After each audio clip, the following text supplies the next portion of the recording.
अयोध्या के श्री राम जन्मभूमि तीर्थ क्षेत्र ट्रस्ट पर लगे कथित आर्थिक अनियमितता और निधि के दुरुपयोग के आरोपों को लेकर बुल्ढाना जिले के जलगांव जामोद में कांग्रेस के विरोध में प्रदर्शन किया गया।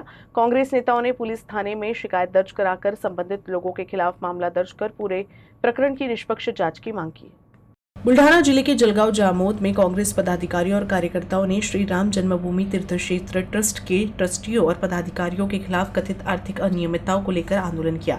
शिकायत दर्ज कराने से पहले कार्यकर्ताओं ने पुराने सब्जी मार्केट स्थित श्री राम मंदिर में सत्याग्रह किया तथा भजन और आरती कर विरोध दर्ज कराया।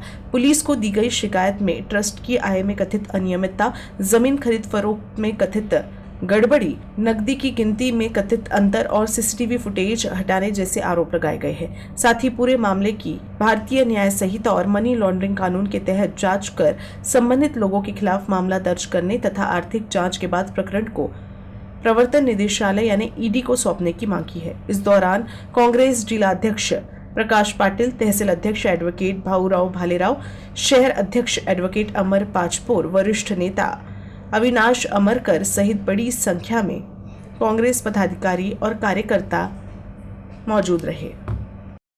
काँग्रेस पक्षाच्या वतीनं श्रीराम जन्मभूमी अयोध्या येथे जो भ्रष्टाचार झाला त्या संदर्भात संपूर्ण महाराष्ट्रामध्ये या ठिकाणी काँग्रेस पक्षाच्या वतीनं आंदोलन केल्या जाऊन राहिलेलं आहे।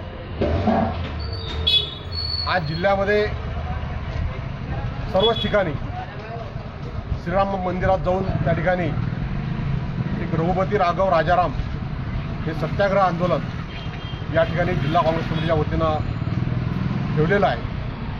आपण पाहिलं असेल की अयोध्येतल्या राम मंदिरामध्ये लोकांच्या श्रद्धेचं स्थान आणि त्या श्रद्धेच्या स्थानामध्ये अनेक लोकांनी त्या ठिकाणी देणग्या दिल्या।